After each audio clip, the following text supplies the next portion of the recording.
Welcome back to your favorite film photography YouTube channel that doesn't have a Squarespace ad reading at the beginning. So obviously, if you clicked on this video, that means you really want to take dope film self-portraits that'll make you not only slap your mom, but your entire immediate family along with her. Now, before I actually get to the point of this video, because that's not how YouTube works, first, I'm going to tell you a little bit about why you would ever want to do such a thing. Well, if you're like me and you're on a never-ending chase for film photography clout and be recognized by the film gods themselves, you need something interesting to do. And if you're also like me and have the social anxiety of the squirrel from Ice Age,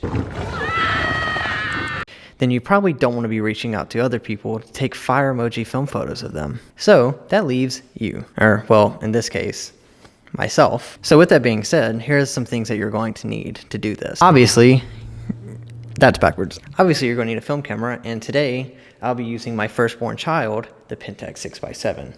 And of course, if we're going to be taking super aesthetic self-portraits on film, then we're going to need a film stock that matches that. So I'll be shooting Tri-X 400, and then I'm probably going to push it to stop and shoot it at 800. We'll see. Next, you'll need a hella long shutter release cable. Now, some of you may be thinking that this is unnecessary, but I don't really like self-timers. If you want to use a self-timer, you can, but with pushing the shutter and then running back, getting your spot, getting your pose, all of those things, I find just a very long shutter release cable to be a lot easier. And of course, you're watching this video because you have no friends to take these photos for you, like me, so you're going to need a tripod to hold your camera for you. And then last but not least, you're going to need a digital camera. I know. Some of you probably already clicked off this video, which is fine, but in order to do it this way, or at least the way that I know how to take self-portraits on film, you're going to need a digital camera because you're going to have to be able to meter and see what your lighting situation is going to be looking like. Because if it's just you, then you have nobody to meter for, and you have nobody to meter for you. A digital camera just makes things a whole lot easier. Plus, you get to see your composition and kind of get a live view of what you're about to do. And before you comment warriors, go down there and try to cancel me, photographers back in the day actually used Polaroid or Fujifilm instant film to check lighting and see what their photo was going to look like before actually wasting precious film. Now, that method isn't really possible anymore unless you used a Polaroid and all that stuff, because Fujifilm actually hates us and discontinued all of their instant film that we used to love. Thank you, Fuji. You're killing me, Smalls. Now, once you have all those things you need to actually take your self-portraits, now you got to come up with an idea of what you want your self-portraits to look like. So for me in this video, I actually want to do a lot of backlighting, shooting shadow side with the light behind me, and just see how it goes. Now, the last but most important step is bracing yourself for the most subpar photos you've ever seen, because you're probably going to miss focus on every single one, just like myself.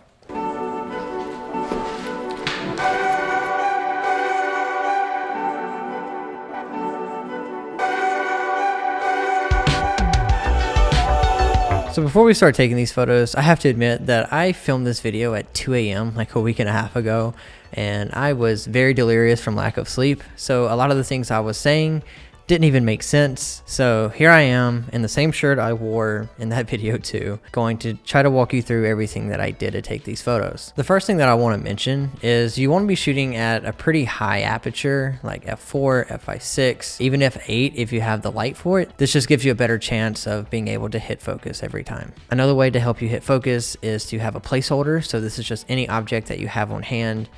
Just put it in the place of where you'll be, and then focus on that object, and then of course go around and take the place of that. Again, this is just to help you nail focus on these photos. When I was filming this video, the only thing I had was a bar stool, but I have since gone and gotten Jamie. Jamie is very beautiful, and Jamie wants you to subscribe. How could you say no to this beautiful face? You're a monster if you don't subscribe now.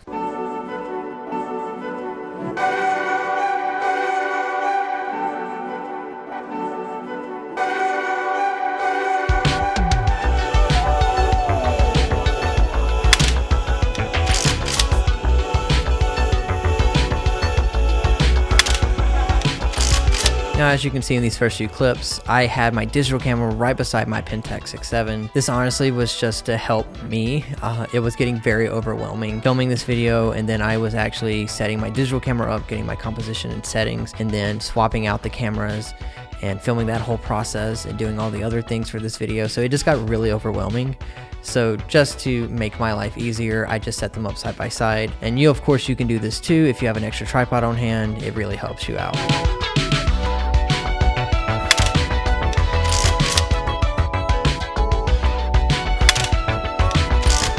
Now I usually have a very strict rule of not doing close-ups. This is just because it's very hard to nail focus on these, but just for the sake of this video, I just wanted to see what I could do.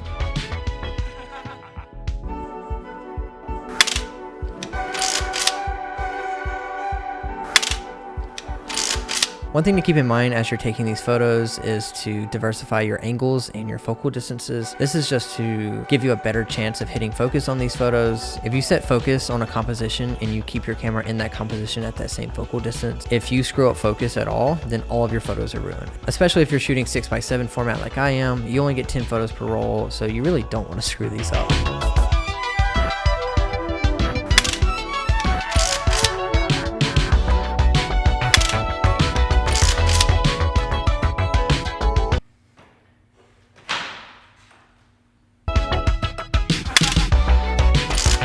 Now that you've seen the process and you've seen the photos, of course in some of these I did miss focus. That's just par for the course of taking film self-portraits. Hopefully you don't miss focus on all of them. These actually turned out a little bit better than what I was expecting to, honestly. But is it worth it?